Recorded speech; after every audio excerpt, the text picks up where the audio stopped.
Dear Resident Evil Outbreak, it's been years, but the memory of our time together still lingers. You were different, bold, ahead of your time, and unafraid to push boundaries. In a world where survival horror meant facing fear alone, you dared to bring us together. With each scenario, every intense decision, you made teamwork more than just an option. It was the key to survival.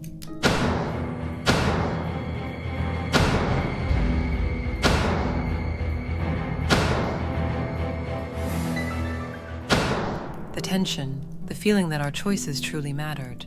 Your unique blend of teamwork, tension, and unpredictable chaos made every moment feel like a desperate fight for survival.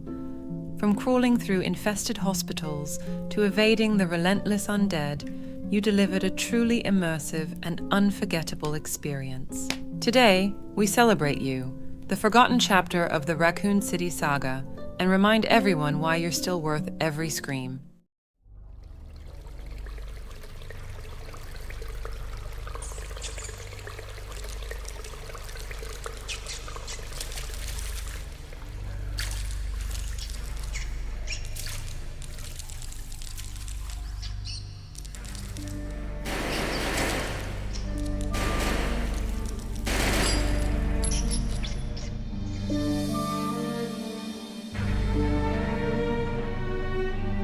Resident Evil Outbreak is a spin-off of the Resident Evil series that introduced cooperative multiplayer survival horror.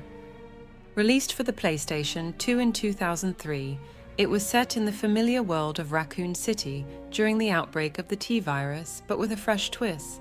It allowed players to experience the chaos from the perspective of everyday citizens. The game features multiple scenarios, each with unique environments, challenges, and objectives. Players choose from 8 different characters, each with their own abilities and backstories, and must work together to solve puzzles, fight off infected creatures, and survive the outbreak. What made Outbreak stand out was its focus on cooperation. Though players could tackle the game solo, teamwork was the true heart of the experience, as communication and collaboration were essential to survival. Resident Evil Outbreak also introduced a real-time infection mechanic where players had to balance completing objectives with the constant threat of becoming infected themselves. This added a layer of tension, as time was always working against the survivors. Though the game's official online multiplayer servers were eventually shut down, its legacy endures as a cult classic, remembered fondly for its ambitious design, terrifying atmosphere, and unique take on multiplayer survival horror. Outbreak stands out as the only truly great online Resident Evil game because it perfectly balanced multiplayer elements with the core survival horror experience that made the series iconic. Unlike later multiplayer entries such as Resident Evil Resistance or Reverse, Outbreak didn't sacrifice its horror roots for action-heavy competitive gameplay. The atmosphere was terrifying, with eerie environments, scarce resources, and an oppressive sense of dread. It stayed true to the classic survival horror formula, forcing players to think strategically rather than just mowing down enemies. Playing as a reporter, a subway employee, or a waitress grounded the experience and made it feel more immersive, as every character had limitations that made survival feel like a genuine struggle and cooperation essential. Every player brought something crucial to the table, whether it was healing, crafting, or unlocking doors, encouraging real cooperation. The pressure to communicate, even without voice chat at the time, made the stakes feel higher and more intense.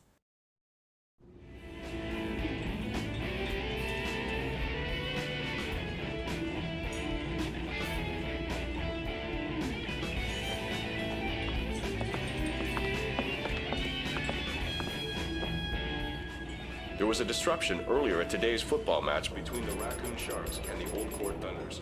Apparently the game was interrupted when an unruly fan got out of control and sparked a riot. The number of injured is not yet known, but more than 50 local law enforcement officers have seen a school Aren't you eating anything? Hey, Bob, where's your mind at? What?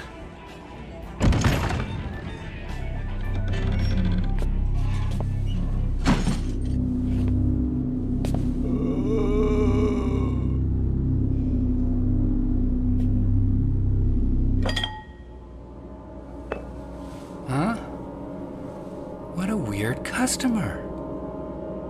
Who is this guy? Damn it! He's unconscious. Are you all right?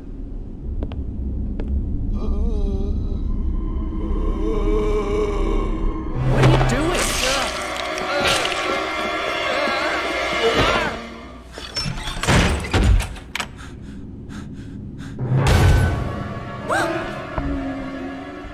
Resident Evil Outbreak was first conceptualized by Capcom in the early 2000s.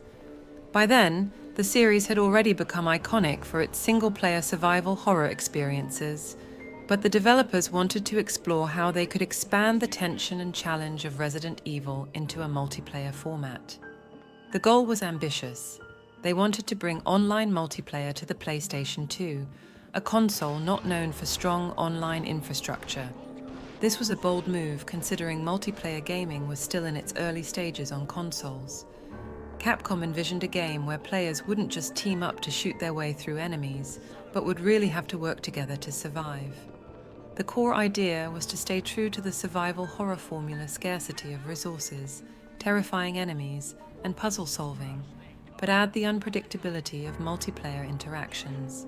However, working with the PlayStation 2's limited online capabilities posed significant challenges. The PS2 lacked a standard online service, and internet speeds at the time weren't nearly what they are today. To combat these limitations, Capcom implemented a no voice chat design. Instead of players directly communicating via mics, Outbreak used a unique ad-lib system where characters could issue preset commands and contextual phrases. This decision not only saved bandwidth, but also added to the immersion, as players had to rely on limited communication, increasing the tension and feeling of isolation. Each character had a series of predefined commands such as help, this way, sorry, go, or wait.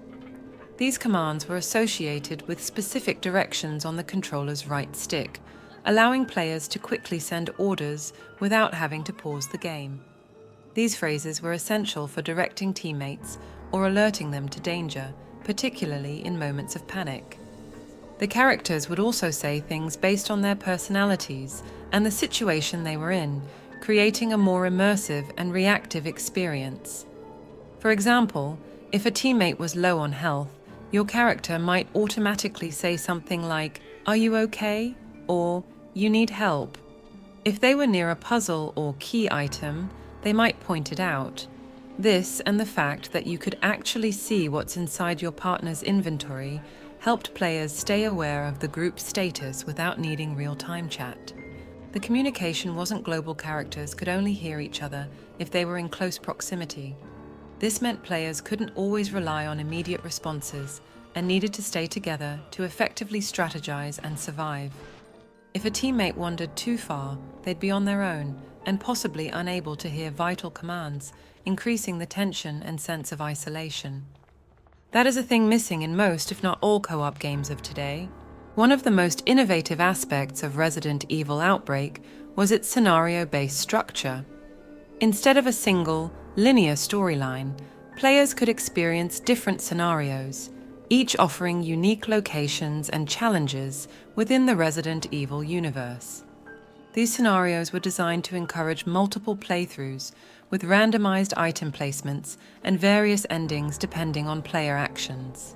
Capcom doubled down on this concept with Outbreak File 2, releasing new scenarios that offered even more complexity and variety.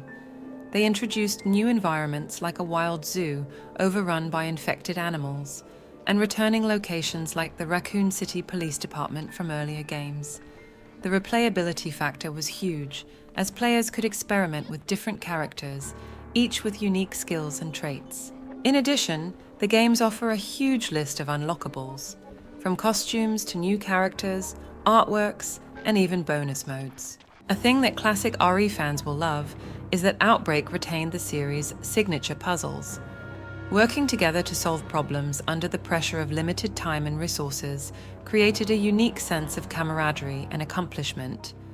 The randomized puzzles and item placements, as well as different endings based on your actions, made every playthrough feel fresh, encouraging players to come back and test new strategies.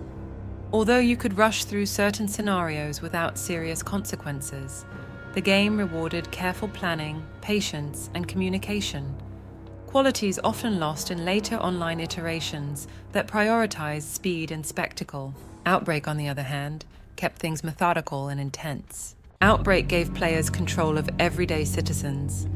You weren't a bioengineered fighter or an elite soldier, just a civilian trying to survive. This grounded the experience and made it feel more relatable, as every character had limitations that made survival feel like a genuine struggle. Not to mention that each character, with the exception of Yoko, can only carry 4 items. The 8 playable characters each had unique skills like medical expertise, lockpicking, or brute strength that encouraged team synergy. It wasn't just about who had the best aim.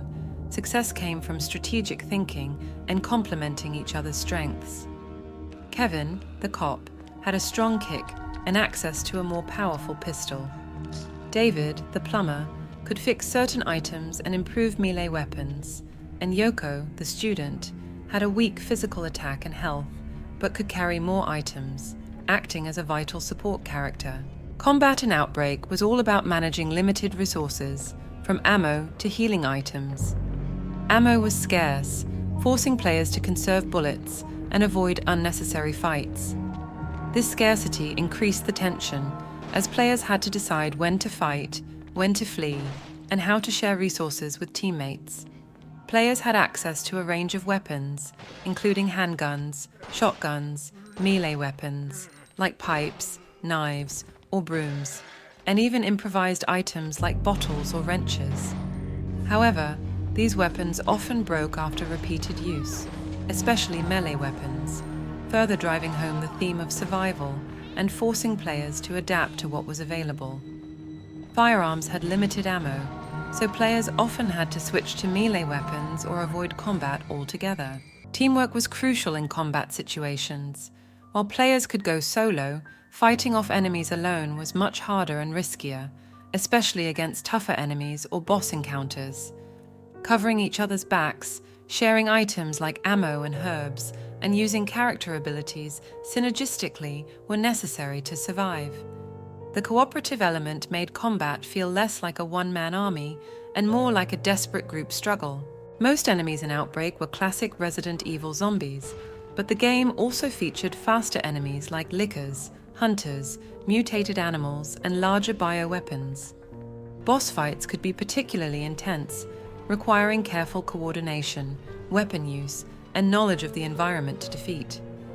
The unpredictable AI and lack of hand-holding made every encounter feel dangerous, especially in harder difficulties, as enemies could overwhelm groups if players weren't careful. While fighting off enemies, the infection gauge constantly increased, reminding players of the time pressure. The more damage you took, the faster your infection rate rose, meaning every hit counted.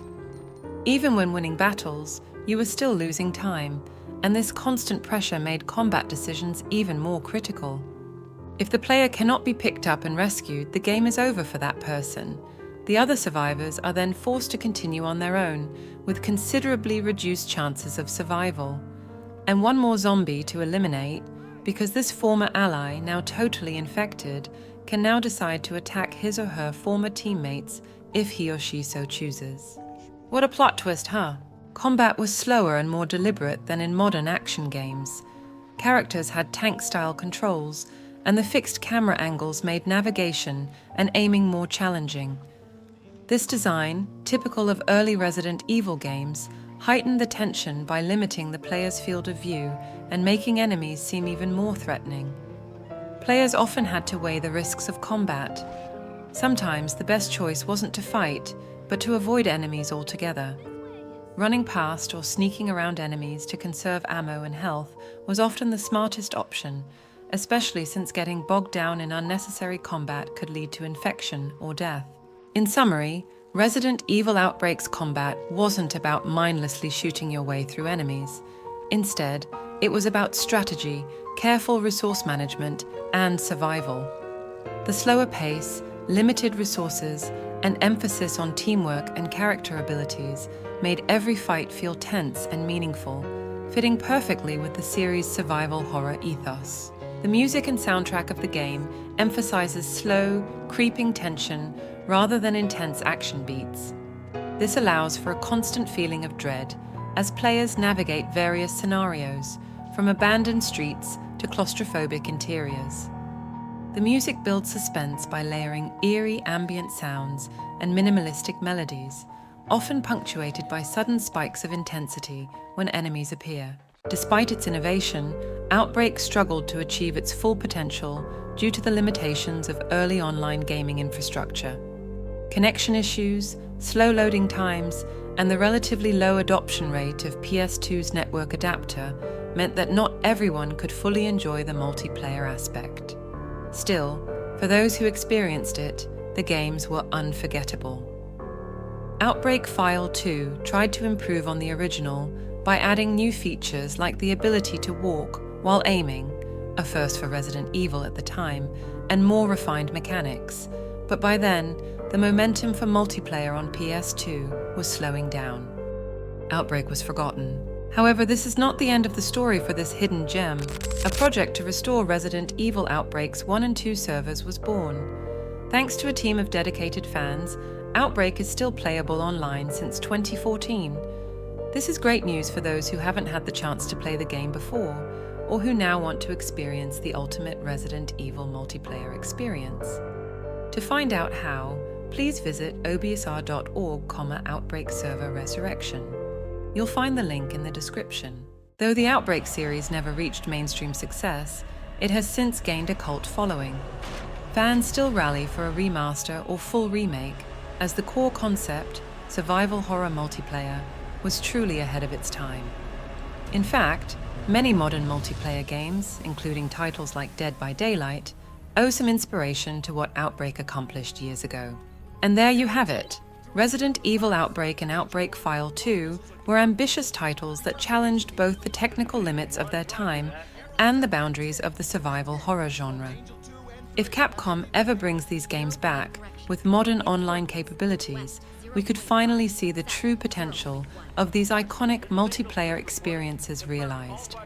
Plus, it was revealed in a podcast produced by our friends from Crimson Head Survival Horror that Alison Court, better known as OG Claire Redfield, was also the performance director for Outbreak, and she revealed that many other scenarios were developed, but ultimately never brought to fruition. I'm sure you can see where I'm going with this. If Capcom really wants to bring Resident Evil into the multiplayer arena successfully, they should look at Outbreak, by focusing on cooperation rather than PvP, by not losing the soul of the series along the way, and by being visionary again, and not just blindly following video game trends. If not, I can only assume that another attempt in the vein of Umbrella Corps, or reverse, would be another failure. The solution is right there, waiting to be brought back to life. As the town faded away, my memory came rushing back to me. All of it. There wasn't time to wallow in despair and self-pity, nor had I the right to. It was my time to act. This was my fate, for there were many tasks that remained, tasks that which only I could complete.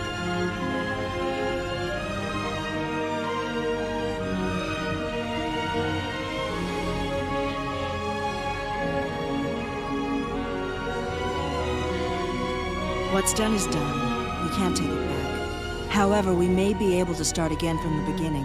That's the one gift we humans have. We can rebuild.